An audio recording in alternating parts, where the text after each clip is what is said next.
अस्सलाम वालेकुम। अगर आपका फाइवर का अकाउंट रिसेंटली बैन हुआ है तो this video is for you.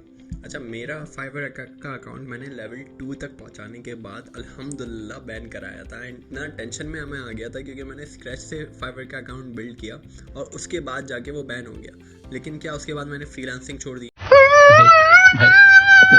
क्या मैंने फाइवर का प्लेटफॉर्म लाइफ टाइम के लिए छोड़ दिया? नहीं भाई, नहीं छोड़ा। मैं 2 नए अकाउंट बना के बैठ गया था और एक अकाउंट मैंने सेम इन्फॉर्मेशन के थ्रू यूज़ करते हुए बनाया था और फाइवर पे, और अब उसको मैंने टॉप रेटेड तक पहुंचा भी दिया। In this video I will share my experience कि किस तरीके से मैंने लेवल 2 का अपना फाइवर का अकाउंट बैन करवाया। क्रैच से बिल्ड करके मैंने एक अकाउंट फाइवर के ऊपर टॉप रेटेड तक पहुंचाया, उससे भी कम टाइम में। पहली दफ़ा मुझे लेवल 2 का फाइवर का अकाउंट बना के लेवल 2 तक पहुंचने में 1 साल लग गया था। लेकिन उसी प्लेटफॉर्म पे जब सेकंड टाइम मैंने ट्राई किया तो मैंने वहाँ पे वही काम अगले 6 to 7 मंथ्स के अंदर कवर कर लिया था। And this is my story for you. I hope this will help out the person जो कि बहुत ज़्यादा टेंशन में है कि यार मेरा फाइवर का अकाउंट बैन हो गया, अब क्या करूँ, किस तरीके से दोबारा से फ्रीलांसिंग ज्वाइन करूँ, किस तरीके से मैं वापस काम करूँ। और यार आई अंडरस्टैंड कि जब उनकी ईमेल आती है ना कि भाई 90 डेज़ के अंदर हम आपकी जो लास्ट अर्निंग देंगे वो भी रिलीज़ कर देंगे, लेकिन दोबारा आप अभी हमारे प्लेटफॉर्म पे काम नहीं कर सकते। अब तुम उनसे, भले ही तुम्हारी गलती हो कि ना हो, अब जो भी हो गया हो, अब उन्होंने तुम्हें रेड फ्लैग करा है और उनके हिसाब से अगर उन्होंने सही किया है ना तो आप कुछ भी नहीं कर सकते। तो ये तो आप दिमाग से निकाल दो। आप सिर्फ टेंशन लोगे और कुछ नहीं होगा। वो नहीं तुम्हारे अकाउंट को रीइंस्टेट करने वाले 90% ऑफ द केसेस में। हो सकता है इक्का दुक्का कुछ अकाउंट्स वो कर दें, लेकिन मैंने अपनी तरफ से पूरी कोशिश कर दी थी उनसे बात करने की। मैंने उनसे सोशल मीडिया पे बात की, मैंने उनसे मल्टीपल टिकट्स रन किया। उन्होंने बोला भाई अब आप हमें ईमेल नहीं करो, हम नहीं खोलने वाले, आपको जो करना है कर लो। सही है भाई, जो करना है कर लो। कर लिया हमने, जो करना है कर लो। आ गए हम आपके प्लेटफॉर्म पे दोबारा, कर लो जो आपने करना है। शाबाश बेटा। खैर, how was I able to go through this? सबसे पहले क्या किया मैंने, जो मेरा बैन हुआ हुआ अकाउंट था उसके एक्सेस में मैं गया और मेरी जो मेन डिटेल्स थी ना उसको मैंने चेंज करके रैंडम सी कोई डिटेल्स डाली। मेरे एड्रेस वगैरह मैंने वहाँ से रिमूव कर दिया। ऑल्दो जो मैंने अकाउंट बैन करवाया था वो अकाउंट खुद, उस पर मैंने अपनी NIC के ऊपर मैं उसको वेरीफाई कर चुका था, लेकिन मैं जहाँ तक मुझसे हो सकता था मैंने डिटेल्स चेंज कर दी।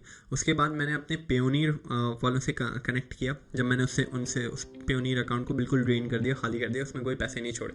मैंने पेयोनीर वालों से कांटेक्ट किया और उनसे कहा कि भाई आप मेरी इस अकाउंट को ऐसे ऐसे फाइवर के साथ रिमूव भी करें, मुझे कोई कनेक्शन नहीं चाहिए और मैं ये अपना अकाउंट बंद करवाना चाहता हूँ। तो इस तरीके से मैंने उनसे रिक्वेस्ट करी और उन्होंने मुझे 7 से 8 दिन के अंदर रिस्पॉन्ड करके मेरा अकाउंट बंद कर दिया। मैंने उनसे पूछ लिया भाई कितने टाइम में आप मेरी डिटेल्स डिलीट कर देंगे? उसने कुछ बताया था 30 to 45 डेज़ लगेंगे और हम रिमूव कर देंगे। मैंने बोला ठीक है भाई, मेरी कोई इन्फॉर्मेशन आपके पास नहीं होनी चाहिए, आप सब डिलीट कर दो। देन मैं गया, मैंने नया बैंक अकाउंट खुलवाया और डिफरेंट बैंक में डिफरेंट IBAN, और मैंने इन द मीन टाइम दूसरा फाइवर का अकाउंट बना के गिग्स वगैरह अपनी सेटअप कर ली। अच्छा, जो मेरा पहला अकाउंट था ना उसमें मैंने एक अकलमंदी की थी कि मैं काफ़ी बायर्स को बाहर ले आया था व्हाट्सएप पे।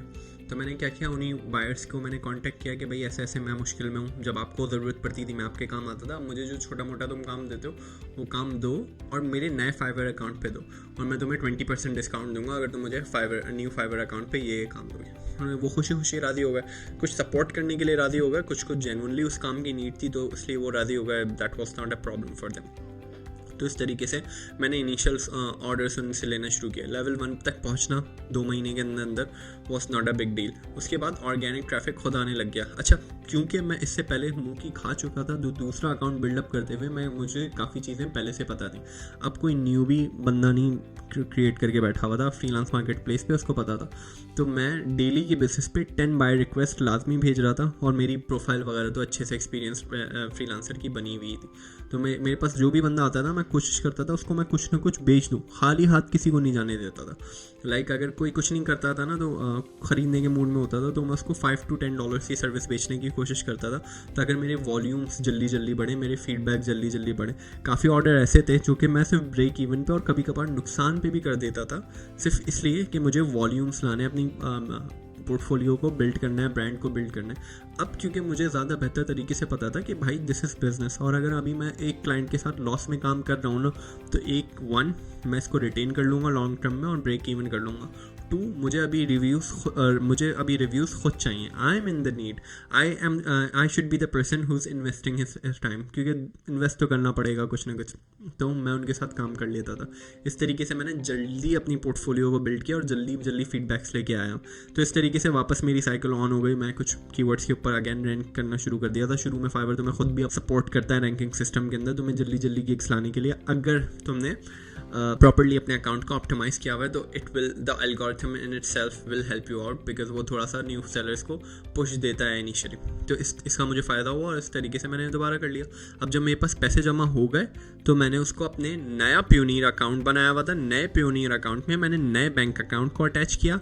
नए बैंक अकाउंट को मैंने अपने इसी फाइवर अकाउंट के साथ अटैच किया और वो सब प्रोसेस चल रहा था. मतलब मेरा प्योनियर भी बिल्कुल सही तरीके से चला, क्योंकि प्योनियर क्या बोलता है भाई, प्योनियर की शर्त है एक वक्त में एक से ज़ायद आपके पास प्योनियर अकाउंट्स नहीं होने चाहिए. नहीं थे भाई मेरे पास, पुराना वाले डिलीट करा चुका हूँ ना मैं.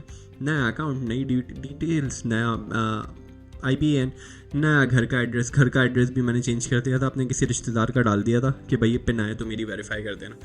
तो कुछ भी सेम नहीं था. जब उसको फाइवर से कनेक्ट किया ईजिली सब पेमेंट्स प्रोसेस हो गई, कोई टेंशन वाली बात नहीं हुई. अभी भी मैं वही अकाउंट चला रहा हूँ सेम पेमेंट डिटेल्स वगैरह के साथ, कोई मसला नहीं हुआ. इवन मैं तो दोबारा वेरीफाई भी कर चुका हूँ. इससे पहले मैंने इसी पे वेरीफाई किया था. दूसरी दफ़ा जब वेरिफिकेशन का आया ना, इवेंचुअली फाइवर बोलता है कि भाई कोई ऑथराइज डॉक्यूमेंट शेयर करें आपने उसके लिए प्रूफ के लिए. तो मैंने इस दफ़ा ड्राइविंग लाइसेंस पे अप्रूवल ले लिया था. तो दैट इज़ डूएबल. अगर तुम्हारा फाइवर अकाउंट बैन हो गया और तुम टेंशन ले रहे हो तो भाई टेंशन ले लो, नया अकाउंट बना लो. अपने जो प्रीवियस बायर्स थे उनसे कांटेक्ट करो, उनसे दोबारा गिग्स पे ऑर्डर लेने की कोशिश करो. टेंशन वाली बात नहीं है, सब वापस उस पर आ जाएगा, रिदम पे आ जाएगा. और अगर अभी मुंह की खाली है तो इससे एक सबक ले लो कि कोशिश करो कि तुम्हारे एटलीस्ट 30 to 40% बायर्स जो कि तुम्हारे रिटेनर्स होंगे, तुमसे कंसिस्टेंटली काम लेते हैं, वो तुम्हारे पास व्हाट्सएप के थ्रू या ईमेल के थ्रू तुम्हारे पास कांटेक्ट में हो. और ज़रा स्मार्टली प्ले करना है इसको कि किस तरीके से उनसे कांटेक्ट मांगना है, ताकि कल को फाइवर तुम्हें धोखा दे तो तुम कंप्लीटली फाइवर के ऊपर एज अ प्लेटफॉर्म डिपेंडेंट ना हो. So that was all in this video. Tension नहीं लेनी. मिलते हैं आपसे अगली वीडियो में. खुदा हाफिज़.